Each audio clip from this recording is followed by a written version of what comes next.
and I'm the Policy Director with the Canadian Centre for Women's Economic Empowerment. I'd like to extend a very warm welcome and thank you for joining us today for what promises to be a very insightful panel discussion on the theme of economic abuse, pathways to recovery through policy. Before beginning, I would like to convey our acknowledgement and recognition that the CCFWE is situated on unceded territory, the unceded territory of the Algonquin Nation, and we extend our respect to all First Nations, Inuit, and Métis people for their very valuable past and present contribution and stewardship of the land.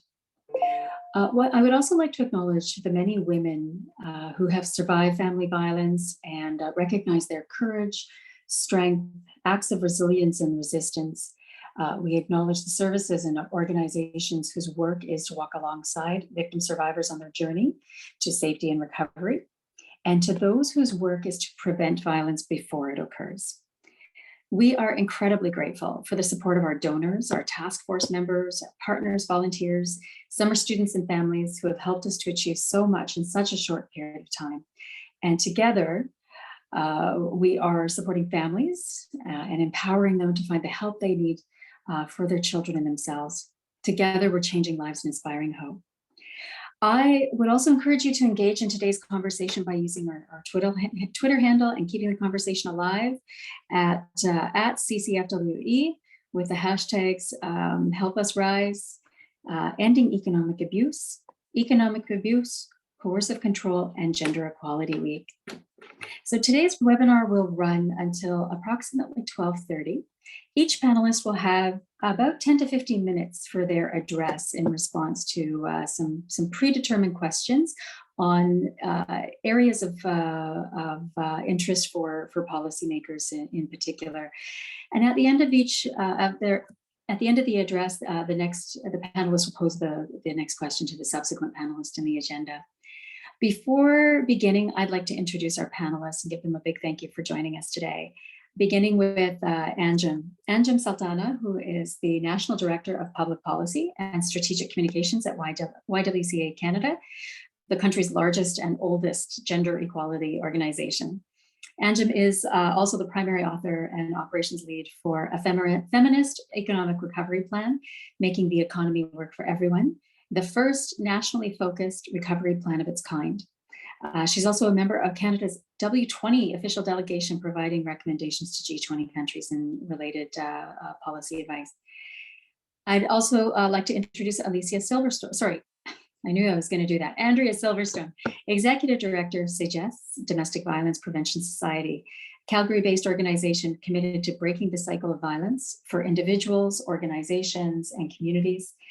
Andrea has implemented a collective impact initiative to address domestic and sexual violence province-wide, developed programming to address the systemic nature of domestic violence in understudied communities, and we're very pleased to have you here with us today.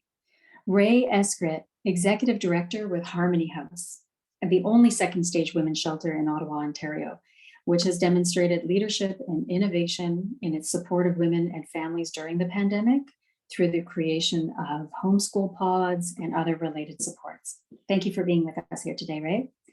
And finally, Lieran Docherty, Manager of Programs with Women About Abuse Council of Toronto.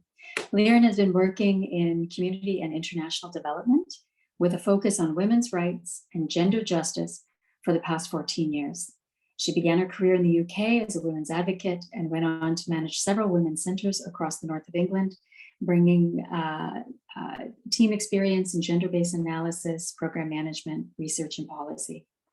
We are so pleased to have all of you here with us today. And we will begin by posing our first question to Anjum. Anjum, if you could please elaborate for us on what do we know about the impact COVID-19 has had on the experience of women, both generally speaking and from the perspective of economic abuse and coercive control. We're also interested in learning more about, from a policy perspective, what action is needed on the part of provincial and federal governments to meaningfully address issues impacting women who are confronting and experiencing economic abuse in order to effectively accelerate post-pandemic recovery. Thank you so much for the question. And I must say thank you to your organization for your incredible leadership and being that national voice on this issue. I'll say for myself, because of your organization, I've really seen conversations about economic abuse start to be amplified nationally. I know also the organization did incredible work in the consultations for the National Action Plan to End Gender-Based Violence. So I'm hopeful that this conversation that CCFWE has started around economic abuse actually also translates into that systemic change we want to see. And I think that's exactly what's necessary for a feminist recovery, a gender just recovery in the aftermath of this very difficult and trying time with the COVID-19 pandemic. And during the COVID-19 pandemic, women and gender diverse people have faced the onslaught and the disproportionate impact of this crisis on a number of levels. Um, and one of the things that we've seen is around how the economic impacts have been the most disproportionate. So we've seen women's labor market participation drop to levels we haven't seen since the 1980s. Over 100,000 women have permanently exited the labor force in Canada. Many of them, many have reported it's due to unpaid care duties, whether it's taking care of children or taking care of elders or taking care of other relatives or other loved ones. We've also seen, despite all of the economic challenges, and part of the economic challenges came from the fact that women were disproportionately represented in the sectors that had to shut down due to COVID regulations, whether in retail, in hospitality, in tourism. And even when people were potentially able to make that transition to remote work, there was also challenges there around access to devices, access to internet, but also dealing with school closures. And even though school physically is closed, schooling was still happening perhaps in the household. Um, so we've seen women disproportionately impacted economically, but they've been on the front lines of the crisis, representing the majority of care workers in different fields, grocery store workers, and many other sectors. And so that's a bit of the economic picture, but we've also seen the social impacts as well. So gender-based violence has risen to levels, 20 to 40% in Canada. We've heard reports, and even within the membership of the YWCA, we have 31 shelters across the country, and we also have 2,000 units of affordable housing. We've heard the same reports, increased needs around accessing shelters because of increased incidents of domestic violence in the home. But, one of the things we've also seen is how this has dovetailed with the housing crisis in the country. So people are hoping to leave situations, but not finding an affordable place to live. And I mentioned, some of the economic impacts of this crisis and the social impacts of this crisis. But I think it's really important to mention that economic policy is social policy and social policy is economic policy. These things have to be talked about together. And I know in our experience, we've seen that we can't have an economic recovery in a climate of hate, fear, and violence. And that brings me to the topic of coercive control and economic abuse. One of the things we've seen from coast to coast to coast is greater incidence of people abusers stopping survivors from accessing essential items like hand sanitizer, also threatening to evict or kick out women and children into outside of the home during a pandemic, during a crisis. And so we're seeing that gender-based violence also start to interact with economic conditions. And when it comes to economic abuse, obviously many people here are much better experts in that space than myself. But what I did want to highlight is in terms of Canada and our policy responses, I think right now, Canada has never had a national action plan to end gender-based violence. With the previous minister, Minister Monsef, that was starting to become more of a priority. And I should mention politically, we just had an election. Unfortunately, Maryam Monsef, the previous Minister for Women and Gender Equality, lost her seat. So I think for us in civil society, we have to really look at who will be the new minister? How do we actually influence putting into the language of their responsibility economic abuse. So when they're deciding the minister and putting out basically their instructions to the minister in the mandate letter, how does this community influence that mandate letter? So economic abuse is talked about. So I'd encourage everyone, including folks that are representing organizations, this week and next week, send letters to the Prime Minister's office, send letters to your contacts in government to say, for the next Minister for Women and Gender Equality, economic abuse needs to be a priority, especially when we think about economic recovery. I think people are more are able to see the connections between GBV and economics more clearly, I think, in the aftermath of this pandemic. So let's leverage that moment. In terms of what we can do, there's so much that needs to be done. And I know many of my panelists will share more. What I can speak on is around some of the systemic changes we need to see to make economic security more possible for women and gender diverse people in the country. One of the biggest things, one of the biggest expenditures for many families with children is access to affordable childcare. Right now, we have an opportunity to build a nationwide early learning and childcare system. I think if we're able to reduce that expenditure on households, reduce that impact, that can ensure more economic security, more economic freedom, more economic independence for many survivors and many women and gender diverse people in the country. Something else we have to consider is the housing crisis in Canada. It is absolutely atrocious how difficult it is to find a safe and secure place to live. During the pandemic, that was one of the biggest recommendations, stay at home to stay safe. But if you're home, if you're living with an abuser who is practicing coercive control and limiting your access to essential supplies, how safe and secure is that? You're escaping one pandemic and increasing potential exposure to other challenging situations and abusive situations. So I think as a country, we need to look at affordable housing, yes, as an economic issue, but also as an issue to address gender-based violence and reduce that and eliminate that in our country. I think finally, what I'll say is every single pillar of society has a role to play. We often talk about the role of government, especially around funding and policy reform. We also talk about the role of organizations such as ours and investing in community-based organizations.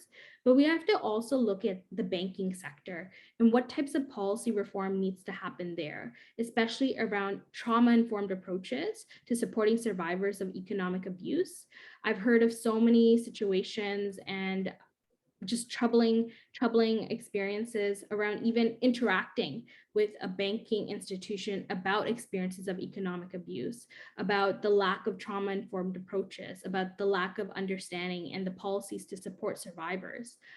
We also have to think about, in the interim, as people are trying to rebuild their lives, get access to a bank account, address their credit score and some of the other challenges and consequences of economic abuse, how do we support people right away? What type of fund can we ensure is established for survivors of economic abuse? Because that can be the difference between the types of decisions and choices and agency that survivors have.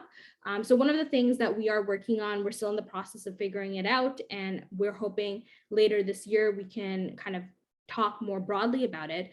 But at the YWCA, a number of our local YWCAs have something called the December 6th Fund, which is a small loan, modest loan, and people have the opportunity to pay it back or not, but essentially giving access to financial supports right away.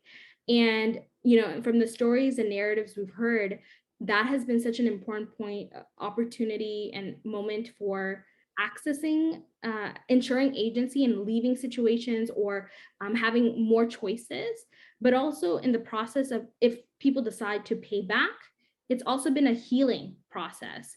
So people can support the next person who may require financial support. So right now we're in the process of figuring out and building out a nationwide fund, a December 6th fund to support survivors of gender-based violence, including survivors of economic abuse. And I hope to share more in the months to come as we figure that out a bit more. So I'll stop there. I think I've reached my limit, but thank you again for the opportunity and for the incredible work everyone here is doing.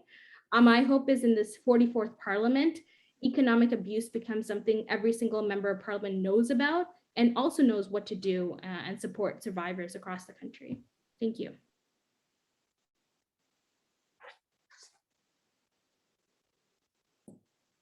Thank you so.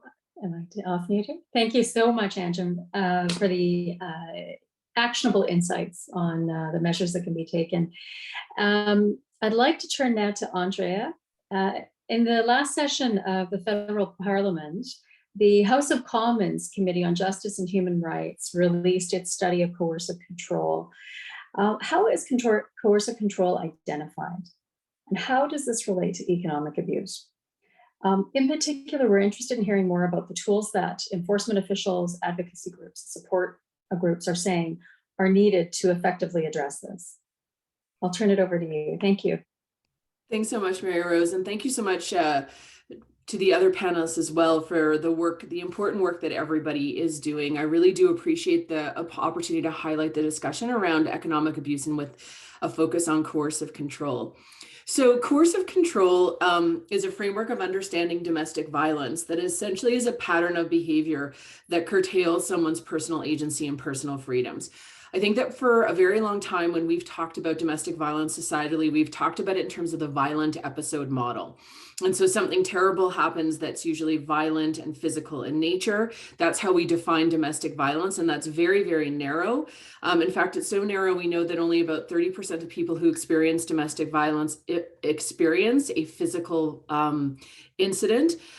Which means that we're actually not capturing or talking about the bulk and majority of people who experience domestic violence. But when we talk about it from a coercive control model, where we recognize that there's a series and a pattern of behavior that takes away someone's sense of personal agency, where they stop being able to advocate or express themselves and they're afraid of their partner, we begin to actually really understand what domestic violence is. And it starts to answer these questions that society asks, like, why does she stay? Right? Because why she stays is because through a pattern of behavior and essentially a process of taking away her personal agency, there's a sense that there is no other options available. And one of the aspects of coercive control often can be economic abuse. And so some of the things that we know around economic abuse and coercive control, and I often think about this, we do work with women of affluence who experience domestic violence. And so people often say women of affluence don't experience domestic violence at the same rates, or there's not the same levels of physical violence. But one of the things that we do know is that women of affluence who experience domestic violence from an economic abuse perspective live in a high level of what we call functional poverty as a result of coercive control. Essentially, their partner has taken away their personal agency, their access to their assets, their finances, which then leaves them trapped in abusive situations. We also know, as Anjum talked about, that there are women who are all along the spectrum, especially those that are living closer to the poverty levels, that experience economic abuse through not having access to basic needs or basic assets or things that they need to keep themselves safe. And of course, there's a housing aspect to it as well. I think that for me, what's really important is to understand why we need to start talking about domestic violence as coercive control and not the violent episode model, and what the impact will be in terms of the ability for Canadian society to better address domestic violence. When the United Kingdom started talking about domestic violence in a coercive control model, and it's now legislation there and has been since 2016. But they started talking about it as a model in about 2010. And when they started talking about it as a model, the calls for people seeking help to the police and other social service systems went up by 31%, because all of a sudden individuals began to see themselves in the experience that the public was talking about or the system was talking about in terms of domestic violence. And they no longer believed that in order to identify domestic violence, they needed to pick up the phone and say, I've been hit or I've been harmed in a physical way. They understood that they could say, I'm not being given access to my paycheck, and on a systemic basis, I'm not being given access to my paycheck in terms of a pattern of behavior, and that actually is abuse, right? Or when I spend money in ways that my partner doesn't want me to, I feel frightened that there will be an implication that will lead me to making decisions that are not in my own personal interest, and or I will be harmed, not physically, but in all sorts of mental and other sort of ways. So we need to make sure that Canada has and adopts similar laws that are in the United Kingdom around coercive control. Our criminal code needs to change to include coercive control legislation. And more than that, our framework for how we talk about domestic violence in Canada needs to change. In looking at it from a coercive control perspective. You know, one of the things that Anjum talked about is that we're in the 44th Parliament. And we're looking now at what is Canada's answer going to be to domestic violence? What is our national action plan around domestic violence going to be? And I think as important as it is that WAGE, Women and Gender Equality, address this issue, I actually think that at heart, this is a public health issue that has aspects of gender-based violence and aspects of justice response and aspects of a bunch of other parts of our government that need to be involved. But I think it behooves us to not just send letters and information to whomever the new Minister of Wage is going to be, but actually to our government to say this is a cross-ministerial issue, a cross-department issue, and actually this cannot be relegated to just one area. This is a public health issue that affects all of society with multiple ways that we need to be looking at it. I also think that we need to make sure that whatever plan we're asking our government to put in place, that it has a coercive control framework, because we know that jurisdictions that have entered into coercive control frameworks have had a better success in terms of people reaching out for help and better success in terms of holding perpetrators accountable. And the other thing that we also need to be asking for is that it has multi-prongs approaches, that there's a protection part of it, which is usually, you know, all of our, programs and services, that there's a prosecution part of it, which is, you know, the enforcement justice, and that there's a prevention part of it. Let's stop violence before it begins. And so I think that we really need to be advocating for that 3P model, and that those are the kind of plans that we need to be asking our government to do, comprehensive plans that address all of the aspects, that if our government changes, it doesn't matter because it's a nonpartisan issue that is embedded into what we believe as Canadians our government needs to be doing for us and that we need to be doing for society.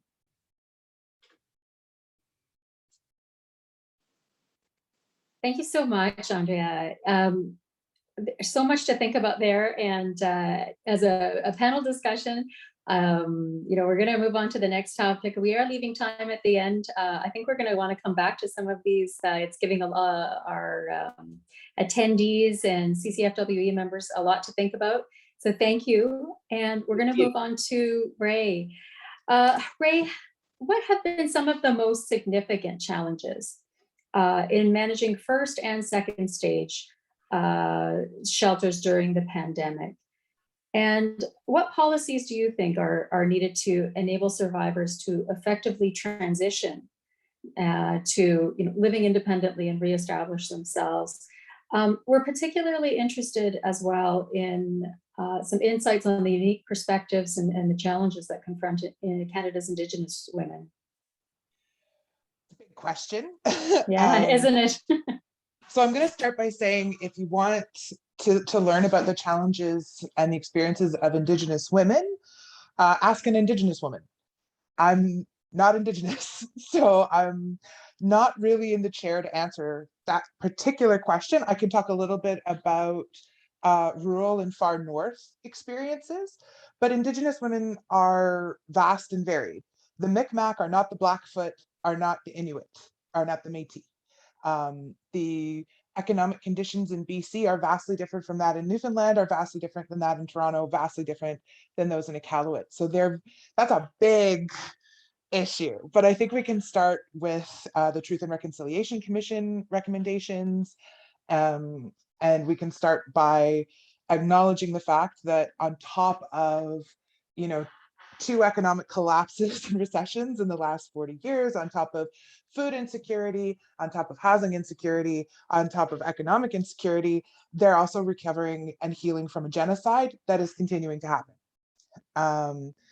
So Indigenous women are dealing with a lot. And in terms of the North, there's no roads, there's no internet, and everything you do, everyone knows about. So there is very little chance for escape. And oftentimes the authorities that you go to are related to the person abusing you. So not necessarily the people you want to bring in as assistance when you're living in small, isolated northern communities. But no, all Indigenous people live in small northern communities. Many of them live in cities and are facing similar problems to white or BIPOC people living in urban centers. For me, that I think the most significant challenges during the pandemic was the loss of community. COVID robbed us of community, and that is the most important tool in our toolbox when we're healing from trauma. Humans need other humans when they're coming back and healing, and COVID ripped that right away. There was, we all know that the Zoom boxes are not the same as sitting in a room with someone. Comforting someone who's crying or someone who's struggling with motherhood, Zoom is not going to cut it. We did online therapy sessions, we did online programming, we did text support, but women aren't able to access that always. There's not always internet, there's not always a cell phone. And a lot of our community members were being controlled. So their tech was being monitored. So they're not allowed to reach out for help. They're not allowed to speak without their abuser in the room. So to attend programming or to reach out for help was almost impossible. And then the quarantine made it even worse. When you had to quarantine for 2 weeks, women were escaping from something they knew and understood how to navigate, which was the abuse. They knew how to keep themselves safe usually in those circumstances. And then they would escape to be locked in a bedroom for 2 weeks with their children. And that was nobody's fault. This was just the only way we could keep people safe. But most women's shelters give you a bedroom and then shared kitchen, shared bathroom, but you weren't allowed to interact. So you can come from your house, bring your children and sit in a bedroom for 2 weeks and try not to go crazy. Heal yourself, go. Which is, it's too tall of a mountain to climb on your own. You need other people to help you. So that was very hard. And I think it was also very hard on not just the women we serve, but on the staff who love them very dearly. We care about them. Nobody got into this work because we wanted a big paycheck, right? We want to make a difference. And when you sit there and you're prevented from helping because of an invisible reason, it's heartbreaking. The amount of burnout, the amount of mental distress that the staff are in, there's nothing you can do. We provided therapy for the staff. We provided days off and flex time and anything we could do to support them was created. But there's only so much we can do as employers when your heart is broken. So when it comes to policies, we're going to jump gears again.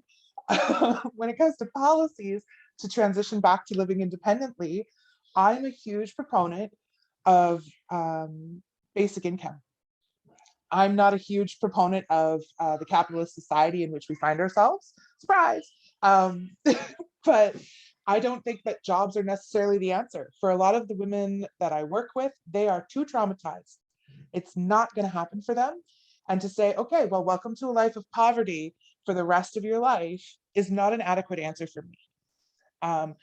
People on Ontario Works are getting $700 a month to live on. That is not an acceptable amount of money to me. That's an offensively small amount of money. People on disability don't get much more. I think the max you can get in Ontario is $1,200, which is kind of a slap in the face. And to say, go get a job, as if the jobs are out there, safe, and flexible enough to look after children, is kind of insulting. So I would, like my grandma, she's done her work. she did her 60 years. She doesn't need a job. She needs a supported income that gives her dignity to live. We need a guaranteed right to housing. We say we have a guaranteed right to housing, but in Ottawa, at least, the wait list for social housing is 7 to 10 years. So just hang on for a decade and we'll find you a place to live. Not okay with me. So I think while we're living in a country of such vast wealth, and the fact that Canada has 6 empty homes for every homeless person in this country says that there's something wildly out of whack with housing policies. So until we can guarantee people a place to live and an income that they can actually live on, women are going to continue to be controlled and continue to be trapped in abusive relationships.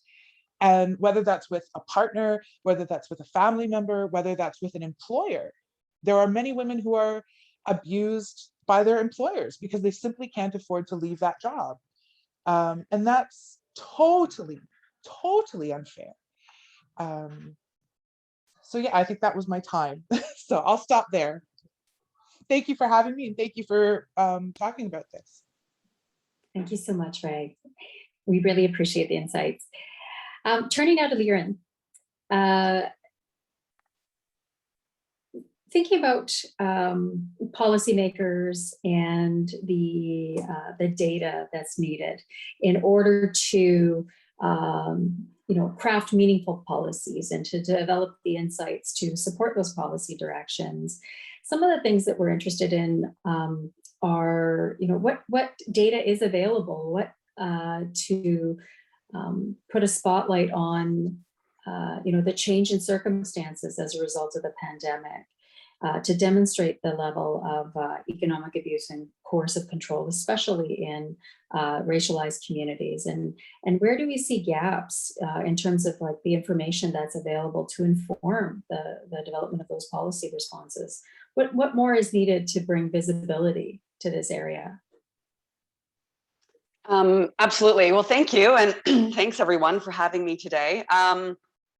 You're absolutely right. We do need more data. We've heard today, we need data on the experiences. We need data on, the different communities, different populations. I think housing, to start off with, that's a great example, right? We're speaking about that we're in a housing crisis. We know that housing is the key, if not the greatest barrier for survivors trying to leave a violent situation, right? But even with this knowledge, we also know that the number of women, girls, gender diverse folks experiencing homelessness in Canada is significantly underestimated, right? And we know so much, and yet we don't know so much, right? And a lot of that is not just around the way in which we're not collecting data, it's how we collect data, right? Women's homelessness is often hidden, but when I say hidden, it's only hidden because of the way in which we define homelessness, we see homelessness, we measure homelessness, and because of the value of women's housing. So, for example, many women often choose to stay with family or friends rather than entering a shelter. But we don't deem this experience as an experience of homelessness, right? Women in violence against women shelters across Canada are often not counted as homeless by Statistics Canada or by other kind of certain snapshot methodologies that we use. So because of this, the data on housing, for example, as one kind of data area for women, trans women, gender diverse folks is so limited, right? And we need to also expand our data to look at not just what are these experiences of violence, but also what do they need? What are, in the example of housing, what's their experience with landlords? What's the experience of home ownership? Let's push it a little bit. Let's be a little bit more ambitious with what we want, right? And I think coming off of, we're how many days now? 3 days out of the election, in which we hear a lot about very broad, general sweeping statements and broad policy promises. What does that actually look like, and how does data actually inform that, right? What do we need from that? I always think of it as an example of, one of the responses we have for women experiencing violence in the housing system is shelters. And yet our research shows that very few women would like to go into a shelter. We just came off the back of doing some research, and we found that under 10% of the survivors we spoke with wanted to or felt even that a shelter was both appealing or safe. The majority wanted to move into their own independent housing. And yet when we look at the money coming down into housing strategies and streams, it's going into housing responses rather than what Andrea was touching on before is what's that preventative measure? You know, how do we shift our thinking from, you know, not just collecting data on experiences to inform policies, but starting to collect data on what survivors want, right? And what they need. And I think just lastly, I would say that, you know, critical to that is that intersectional lens, right? Is not just looking at, okay, these are the experiences and this is what communities want, but then applying an intersectional lens to that. And that's going to take investment. That's going to take governments rethinking how we're collecting data. That's going to take funding agencies, funding anti-violence against women agencies to collect data, to have that evaluation component, to build up capacity. You know, in the last government, we did see them put funding into feminist organizations for capacity building. I think that's one area in which we really need to continue to advocate for is let's give agencies that funding to collect data. Let us start to collect data, be those data holders, be those knowledge holders, use that, you know, inform policy through our evidence base. But I think that's going to take funding to build capacity, right? Violence against women agencies are writing funding bids to keep their lights on, right? They're spending hours writing funding bids in which they get $5,000 for something, right? Let's fund these agencies not just to do their day-to-day operations, but actually start to build that database, you know, build that evidence, build that knowledge, because they have the greatest reach to the communities that then can inform it. So it is very much around thinking, how are we collecting data? What is the data that we want?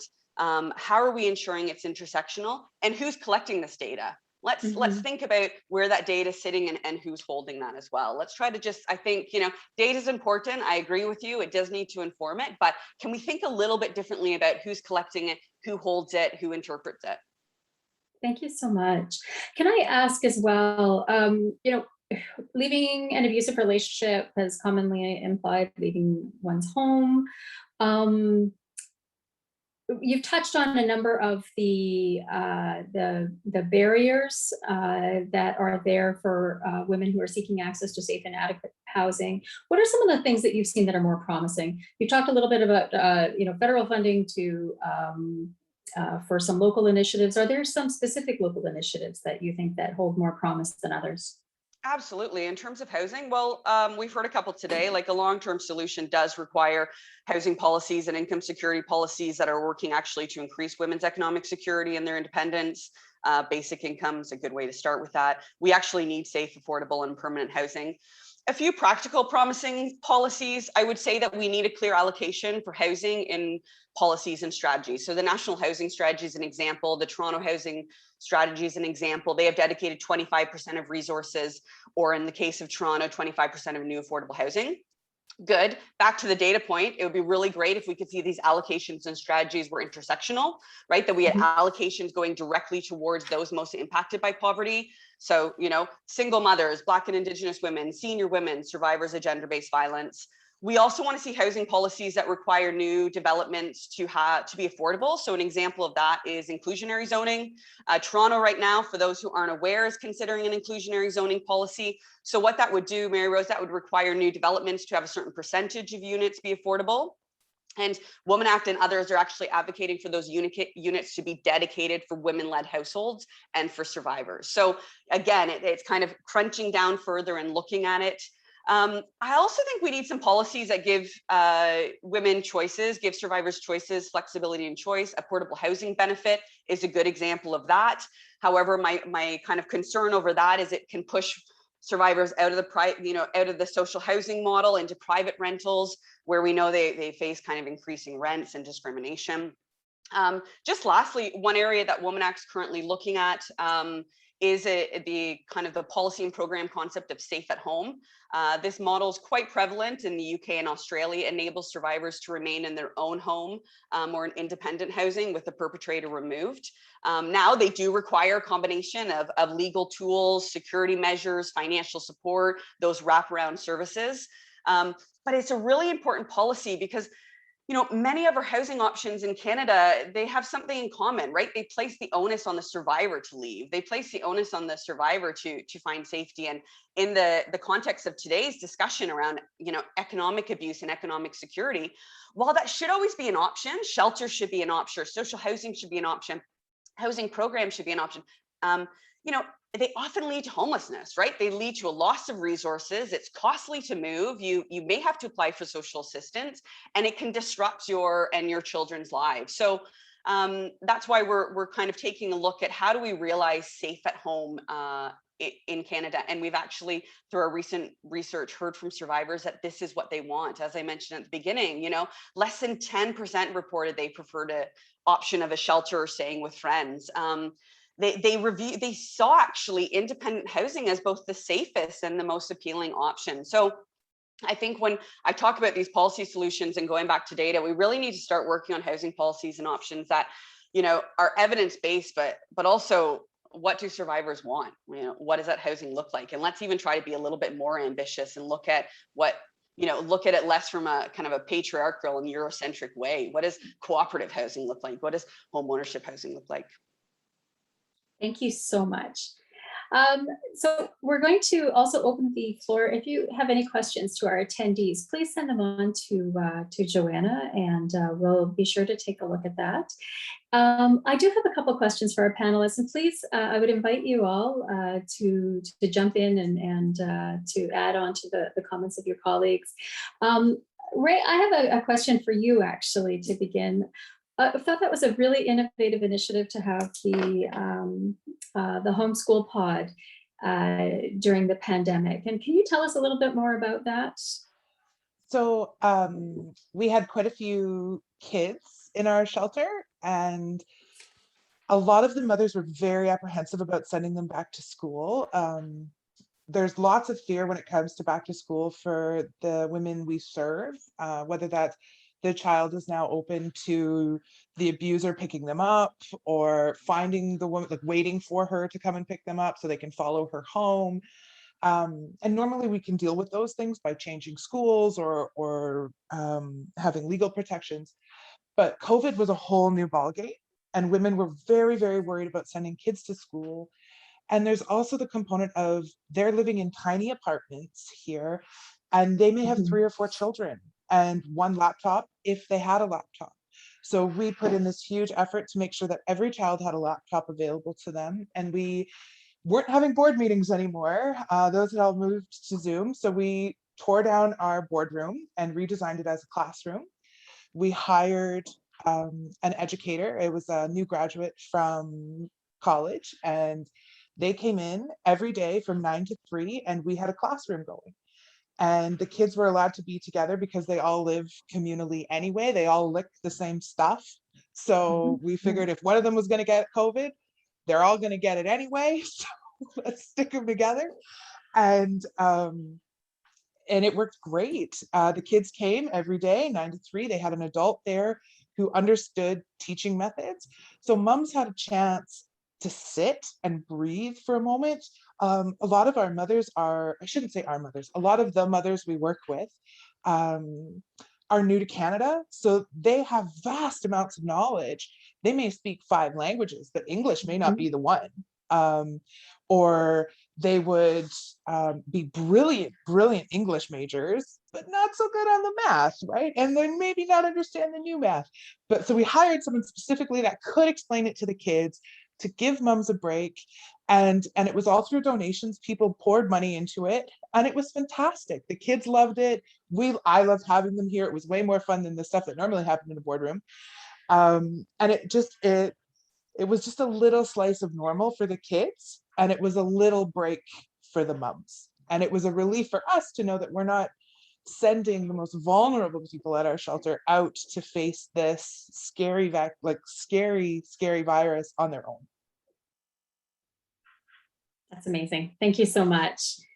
And I'm wondering if any of our panelists, maybe Andrea or Lieran, have any insights into stay-at-home pilot initiatives out. I think there might have been one out of Edmonton. And Andrea, do you have any insights to share on that, on the results of that pilot? I actually have a little bit to share. So Rowan House in High River, Alberta currently has a safe at home project, but it's in process right now, and there's not a lot of data as of yet that I think has come out of it. However, we've been working with the Women's Aid in Scotland, and Women's Aid in Scotland has a very robust stay-at-home project. Much like Canada, when COVID hit and a big chunk of money came from the government to women's organizations in order to support COVID response, Scotland, instead of like we did in Canada, distributing it sort of across all feminist and women-based organizations, Scotland actually took all of that money and created a countrywide safe at home program with the hope that what they could do, they'd already had a lot of the other systems in place to support a safe at home program, but with the hope that this would be an infusion of cash that would actually allow for a really robust safe at home response, where essentially victims are able to stay safely in their home and perpetrators are given wraparound supports and removed from the home. Marcia Scott is the CEO of Women's Aid Scotland, and she's actually talked extensively about this. It was actually talked about in Scottish Parliament, and it has been wildly successful. You know, Lieran, I so appreciated what you said about what clients want, what people who are experiencing violence want. It was so clear that this is what Scottish victims of domestic violence were saying that they want, and this was the response that they have been saying that they've been looking for in addressing domestic violence, instead of them having to have upheaval in their life. One of the things that Women's Aid Scotland found, that we actually know in Canada as well, is that very few women need to access shelter or even use shelter. In Canada, in the last general social survey in Canada, only 6% of women access shelter, right? Which means that that's not the response that women are looking for or want. We need to make sure that our victims of intimate terror are protected and that there are responses for them. We can't ever, negate the need that there is going to be for shelters. And we also have to move to a different model that is broader and allows women and children, or those who are experiencing violence, to stay in their home and for perpetrators to be removed and get the supports that they need. And so if anyone is interested, I'm sure that you could Google Women's Aid Scotland and Safe at Home. Or if you're interested, Rowan House in Alberta has also started a similar program.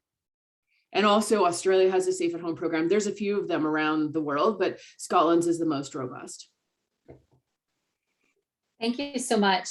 I'm actually going to open this up to the panel, but Anjum, thinking about whether you might have some insights on developments jurisdictionally. What are you seeing in other countries that are kind of really promising initiatives when we look at these in comparative perspective to where we are from a policy standpoint?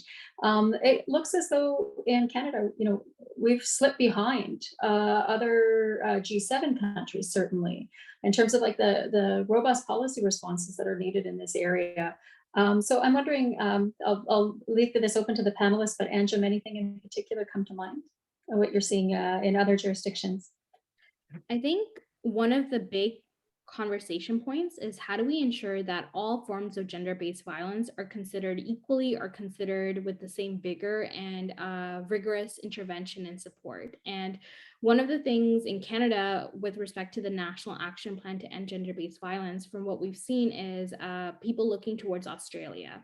Now, with respect to economic abuse, I'd be curious from the panelists, their perspectives on what they think about Australia's response. But in terms of having a comprehensive, robustly funded, and also having KPIs that you're measuring against a timeline and ensuring that results are happening. We're seeing, from what we've heard and from our colleagues, Australia is something that many are looking towards.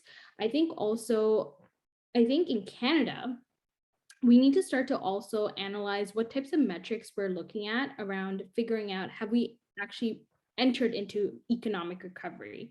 And I think too often, a lot of the measures have been very much focused on GDP and focused on other types of measures. But for us, and I would imagine many people here, I think one of the legacies of this time that we need to be looking at and actually embedding that into our KPIs as the country is, have we addressed gender-based violence in this country? Have we addressed housing and homelessness in this country? Have we actually figured out an indicator around economic abuse we want the government to start to track, and other institutions as well?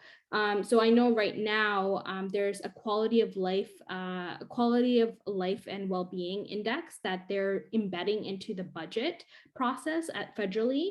And we do have gender budgeting in Canada, and there's always things to improve upon, but we do have that kind of foundation. But I think another place that we as members of civil society need to put our attention towards is what is being tracked as it relates to gender-based violence in the quality of life and well-being index that is going to be put into the budget. Because I think right now people are seeing, we want to actually see results for investments, and we want everyone working towards those results that we're hoping to see. So I think that's a place that I'd like to see some of these conversations around economic abuse also be integrated. So we also are seeing government take ownership and take leadership on that issue. Can I just talk to the data point for a moment, just because I wanted to share, I put something in the chat about it, but I 100% agree with Lieran, what you said around the data piece. And I think other panelists as well have mentioned that. In Alberta, we started a new project called Data to Action. It's a tri-partner project between the University of Calgary, Shift the Project to End Domestic Violence, Help Seeker, which is a data IT company, as well as Sagesse and Impact, which is the Provincial Collective Impact Initiative. One of the things that we realized during COVID is that we didn't really have a good understanding of the scope of service usage from a client-based perspective, and we didn't understand either the rates or occurrences of domestic violence. In Alberta, we have 12 different police services, and those 12 different police services all count domestic violence differently. Every jurisdiction counts it differently. Every court system, it seems like, counts it differently. And so we couldn't even say when COVID hit, we just knew that we were having an overwhelming number of clients walking through our doors who needed help, but we couldn't point to where is it coming from, why is it happening, and where can we put our resources to get ahead of this issue, ahead of the wave. And so we realized we had a paucity of data and we needed to do something different about it, and we had no capacity for predictive analysis. And so that's where this project came from. And the goal is to eventually have all members of Impact be data contributors. We only have funding right now for 75 data contributors. So we're looking for really broad-based from across the province of Alberta. But the goal is eventually to be able to get to a predictive analysis place where we can say, this is what's happening around domestic violence next, and this is where we need to invest now. And this is the experience of clients who are experiencing violence and of society generally. And so I know that there's some hope that this project could go nationwide, but I would say watch this space in Alberta for what that looks like, because it might be a promising practice around data collection. That's a really innovative and interesting development. And Lieran, anything from you? No, I was just going to add to that. I think that's great. And I think around the data point, we need to really think kind of longitudinal studies here, right? Which I know are investments, and we just often don't have the funding and the projects, and governments change, and that's what happens with longitudinal data. But I think one area we can learn from other jurisdictions is that when we look at gender and economic security in Canada, one of the areas that we don't often look at are the pieces around long-term economic security and economic security among senior women. So UK, Scandinavian countries have done a really great job at analyzing the long-term impacts and then looking at pensions, right? And looking at kind of that long-term security. And we know that one of the fastest growing populations of those living in poverty in Canada are senior women. And yet when we look at gender and economic security, one thing we're not looking at is pensions, tax, kind of divorce, long-term payments, and spousal support. So I think it's one area in which, and what does that mean in terms of, let's look at state economic abuse as well. Let's look at the tax system, which we know is gendered as well, right? Let's look at certain immigration policies that are setting up particularly immigrant women, to be living in poverty and long-term poverty, including senior women. So I think just your question, Maryrose, around kind of other jurisdictions. Women's Budget Group in UK is a great example of that. If anyone wants to check it out, they do a lot of great gender and intersectional analysis of pensions and tax. And I think it's time to start doing that here. I know some are, of course, but and looking at the role of violence in conjunction to that. This might be slightly off topic, but there was a really excellent book written about women's pensions and how every woman would have a pension if the caregiving she gave at home was a paid career. So every woman should wake up, move one residence to the left, and do all the care work at her neighbor's house, and then return to her home at the end of the day, and then she would have a pension. And wouldn't that just make so much sense? And it's really a call for basic income. Because the work that women do and the work that caregivers do should be valued. And the fact that we're relying on our partner's pension is ridiculous. Yeah. Sorry, off topic, but I just No, I agree. I think that when you start looking at doing different analysis of women's economic security, that whole piece around unpaid work will come to light. And I know in our team recently, we've been speaking about the fact that, yes, this government, we heard it through the campaign, it's talking about getting women back into back into employment, into new sectors, into workforce. Well, let's be real, that other work that that's not ending, right? And so what are we doing about that? Yes, childcare is one component of it, but I absolutely agree, Ray. Let's, when you start to do that analysis, it makes, I think, other people or some people look at unpaid work in a different way, right? Thank you so much. Something else that's of interest has really been sort of the tangential movement in the House of Commons over the last session to examine, coercive control and issues around economic control. We saw what started like a promising start, the introduction of the private members bill, and then the report out of the committee, the Justice Committee at the House.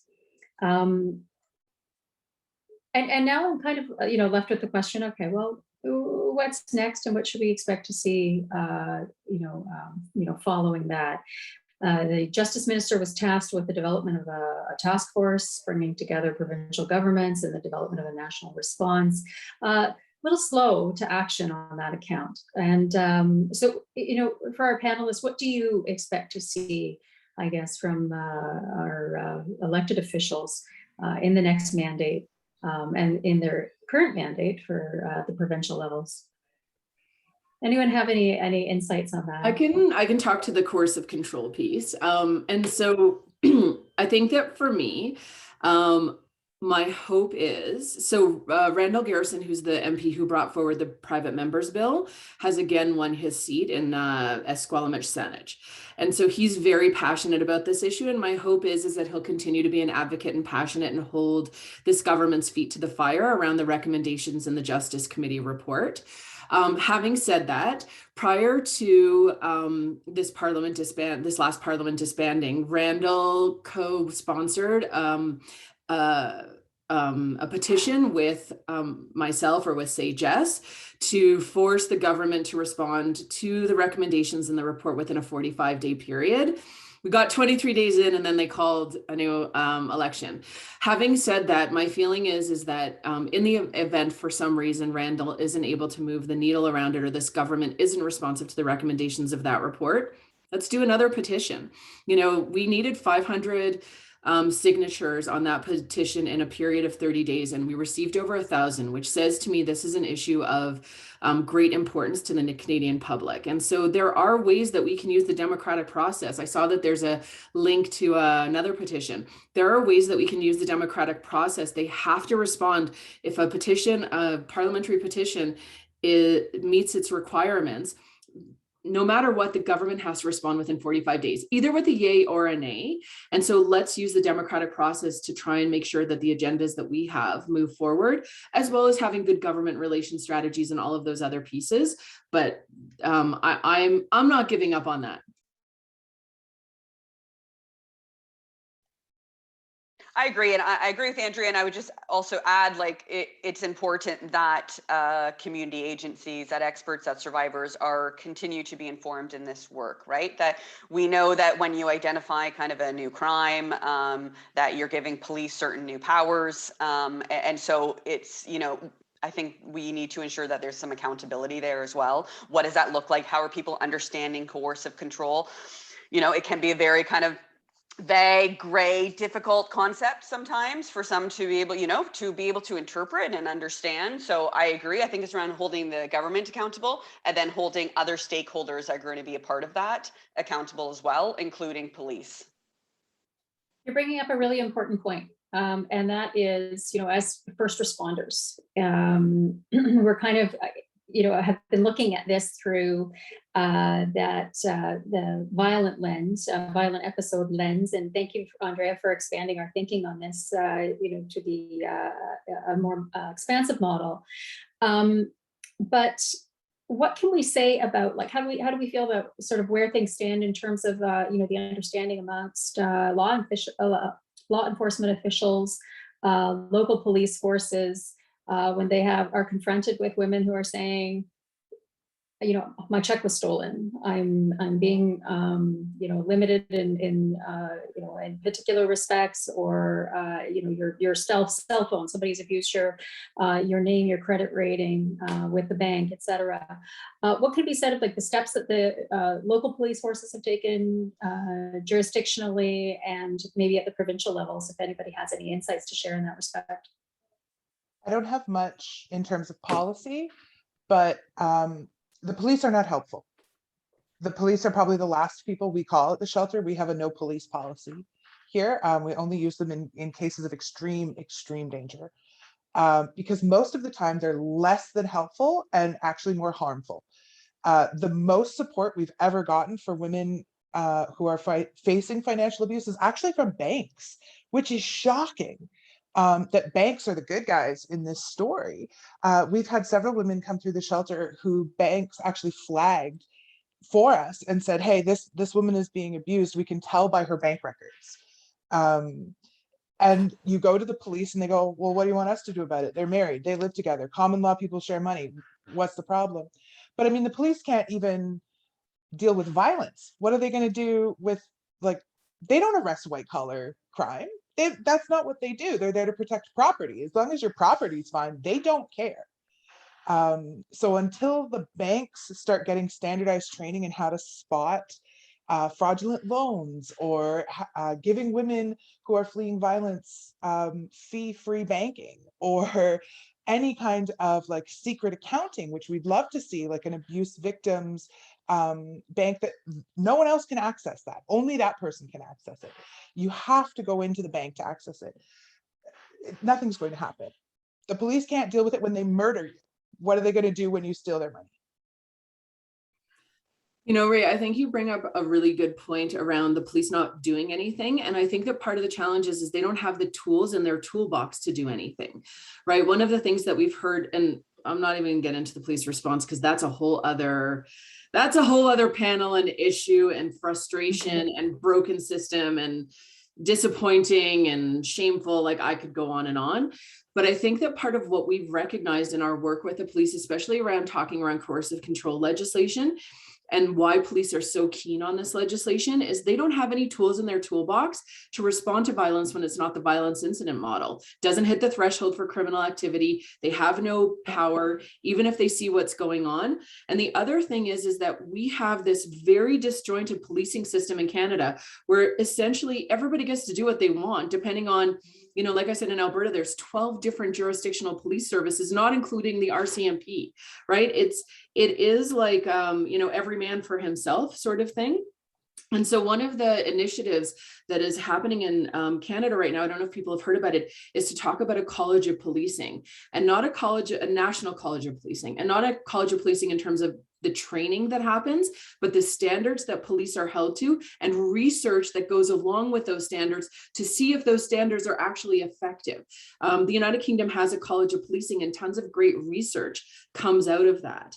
And so I think that, you know, we have a police issue in Canada in terms of their response. We need to find a way to address that police issue, and we need to find a way to give police through the criminal code as many tools as possible to address violence that doesn't look like what is usually like that, you know, stranger danger, two people that are unrelated to each other kind of issue. I think that is something that we need to address and look at, and I think economic abuse falls out off the table because of it. Thank you so much. Being mindful of the time and thinking about giving an opportunity to you, our panelists, as well.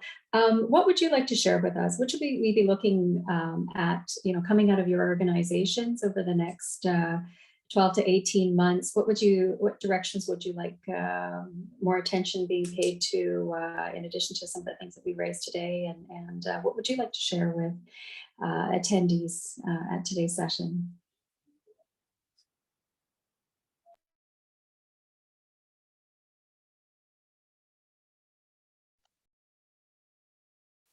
I can jump in. Sure. Oh, we're so busy with all the pots that are already on the stove. We're just trying to catch our breath. Yeah, no, I think that's a part of it coming off the back of election. I think it's a good time to remember, though, this is when we start to hold governments accountable, and the work continues. You know, democracy doesn't just happen during an election. It happens, more importantly, after an election. I think, to Andrea's point, we need to ensure that if we're developing laws, if we're developing policies, then we need funding to be able to implement those. If not, then people don't know how to use them, or community members don't know about them, right? How many policies or legislations, you know, workplace, domestic violence, sexual violence policies in place, and yet we hear from the majority of community members that they aren't aware that those are in place. And that's because policy is enacted and nothing goes into then implementing it or educating those on the policy. So I think now is the time to ensure that that national action plan to end gender-based violence comes to fruition. There's 600 million attached to it. Why don't we try to get more? You know, like, this is it's a time to ensure that that yes, we see these amounts of funding, but compared to other budgets, federal budgets, it's very, very little still. So let's advocate for more. We touched a lot, just to mention, if anyone's interested, we touched a lot on Safe at Home today. I know we're doing some work right now. So if anyone is interested, reach out. I'm very interested. We are doing some policy work, some service system planning work, in addition to some research. So yeah, I'll end there.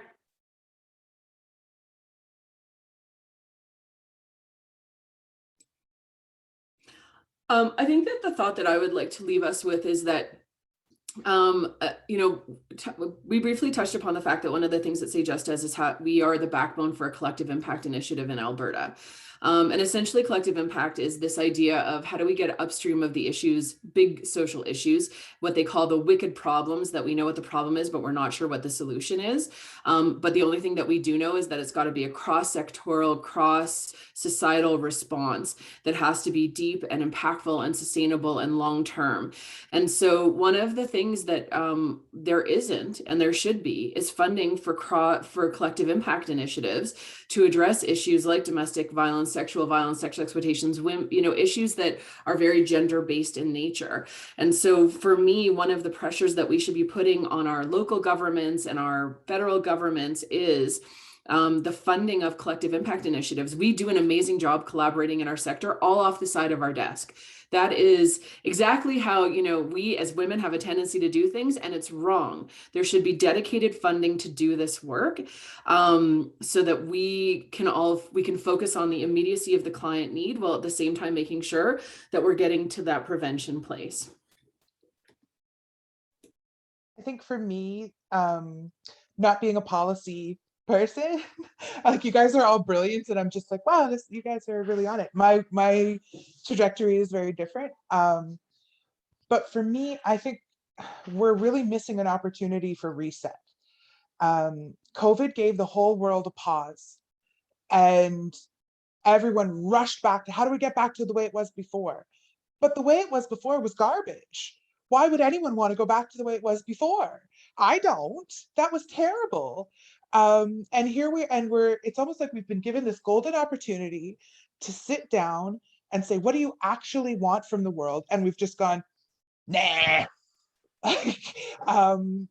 And it's very quite frustrating. Economic systems were designed. We can redesign them. We can start again. We can do different things, but we actually have to imagine what those things could be. And we have to go into the future unafraid of trying new things. We don't have to do this like capitalistic colonization, patriarchal stuff that we've been doing for the last 500 years. It doesn't work. The world is burning down around us, and I still have to get on the bus and go to work. Like, I never thought when I was a child that I'd be working through the middle of the apocalypse. I thought you'd at least get a day off. But no. And I just think we need to collectively come together and just pause and think about what we actually want the world to look like going forward, and then not give up on that plan.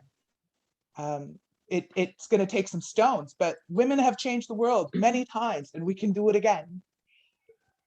And we need to take a break or take a breath so we can, rebuild in a meaningful way and in a way that's, more advantageous for a broader cross-section of individuals. Anjum, anything from you? Anything that we should be looking forward to? We're noticing your work there, and some recognition last year with respect to your international work as well. And is there anything on that front that we should be on the lookout for? I guess for me, I just want to say this is such a brilliant panel that has been curated. I've furiously been taking notes and just in awe of the brilliant folks on this panel and the organizations that made this possible. I think just picking up on a thread that Ray shared around that reset with the pandemic, we have had that reset. And I think, specifically thinking politically, there is now a reset with the 44th Parliament. We don't know when exactly cabinet ministers will be announced. We don't know when the mandate letters will come out. But I think this is an opportunity for us who are passionate about this work to reassert ourselves and to ensure that, for us, we're going to be doing our work to reintroduce ourselves to all the parliamentarians, make sure our priorities are front and center, make sure we're trying to book as many meetings as possible in the first couple months of the new parliament. I think also really connecting the dots between how all of these different issues are connected and the need for, as Andrea said, an intersectoral cross-jurisdictional response. We need every single pillar of society to be working together, and we need to be invested and incentivized to do so. And I think also we need to bring people across Canada on board in this journey. I think that's the way we can really push and ensure that political will by engaging in the public discourse.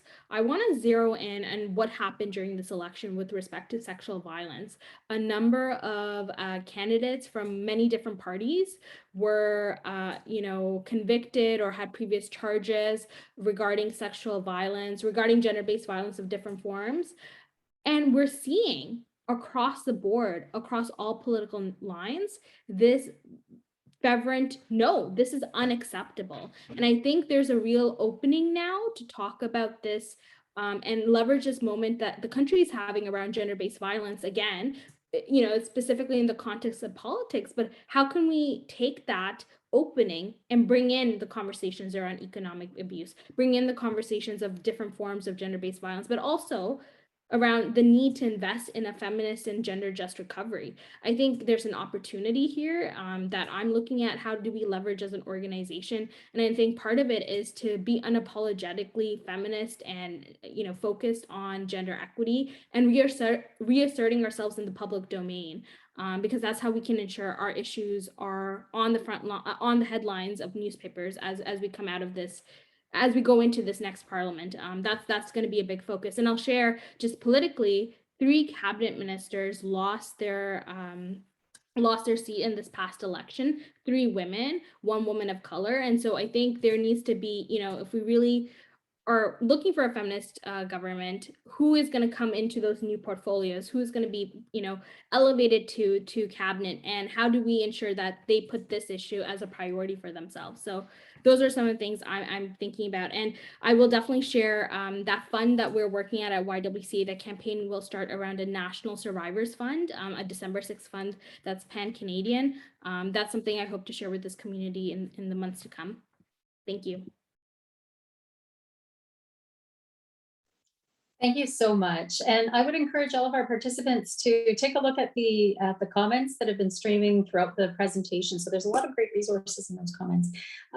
Links to some great papers and books, upcoming events, the YWCA Women's Conference in Niagara shortly, links to those as well, and some really interesting questions there. One of the things I think maybe we can leave on this note, we did have a question about how do we invite everyday individuals along this journey and engage them in advocacy, and what can people, where are the opportunities for people to become involved?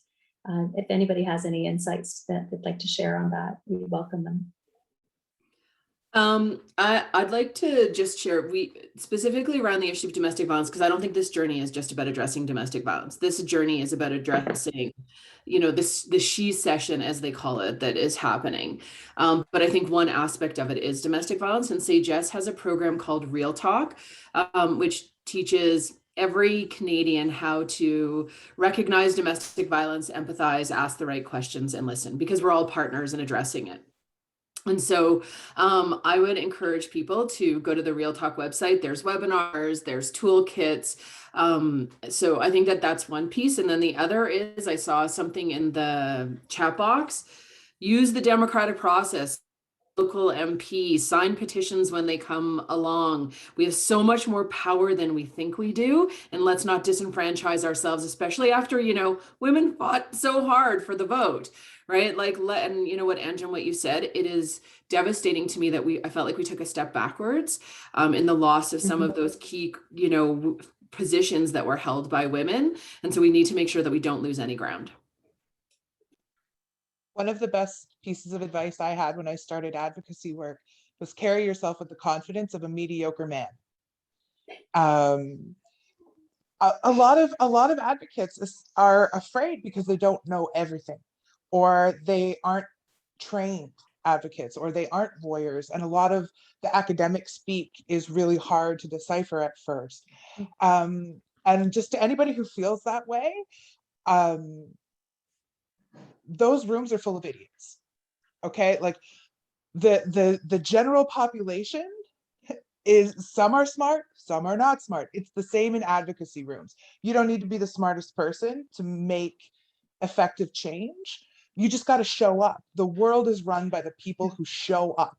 So if you can get to the meeting spaces, you can make massive changes, because there's a lot of people who have great ideas but don't go to those meetings. But the meetings are where things are decided. So make time in your schedule and just attend and talk, because if you don't talk, someone else is going to, and they're the ones that are going to be listened to. And it's not hard to get up there and say what you think. You don't have to be an academic, you don't have to be a lawyer, you don't have to be an expert. People will listen to you, and it's okay to make mistakes. Every advocate out there has made a flub and gone whoops, and then you go and you learn from it and you do it again. It's not the end of the world if you've screwed up. You just learn and do better. But seriously, just go to the meetings. Go to the meetings. Thank you so much. And thank you to our attendees for some of your questions that are coming through. And I hope that you can take another look at those notes, think of opportunities. There are ways in which to get involved with some of the work that we're talking about here today. I want to extend a big thank you and the gratitude of the CCFWE for you joining us today. We've learned so much and so many relevant insights, constructive insights on actionable measures, policy directions, at all levels, really, and the things that that were new for me: collective impact initiatives, the innovative supportive services at second stage shelters, housing support pilots, etc. And I'm really encouraged by just the sheer sort of volume and the extensive work that's been undertaken to fill in the gaps where policy comes up short. So on behalf of the CCFWE, I wish to thank you for participating in today's conversation. Thank you so much for this opportunity, and to my amazing co-panelists. Thanks. And we look forward to hearing more from you. And for those on the line, I would encourage you to come to the CCFWE's website, and where we have a wealth of information to support policy research and other related advocacy initiatives. I'll also highlight our 13 policy recommendations from consultations to inform Canada's National Action Plan to end GBV, and look forward to more from us. We have a few new research projects in the works that should be released shortly. So we're always looking to broaden our reach and work with partners to get the message out there. So thank you everyone for joining us today, and I wish you a very pleasant rest of your day. Thanks for having us. Thank you. Thanks, everyone. Bye. Bye-bye.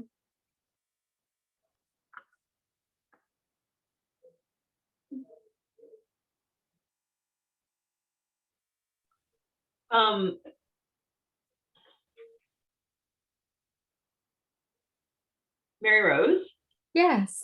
Hi, I just want to stay on for a second because I know you and I have just emailed back and forth, but I feel like at some point probably you and I should connect to talk about some of the policy stuff that's happening, how we can support the work of CCWF and vice versa. That'd be great. Yeah, we had a conversation with parliamentary secretary from Justice. It was a little flat.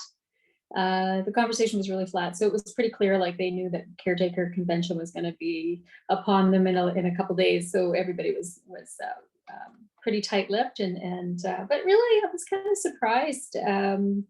Maybe the Justice didn't just. I don't know if they didn't publicize any of their work in this area, but I was surprised that the multi-jurisdictional task force never came together. I'm not. Nope. I think Okay. that Letty was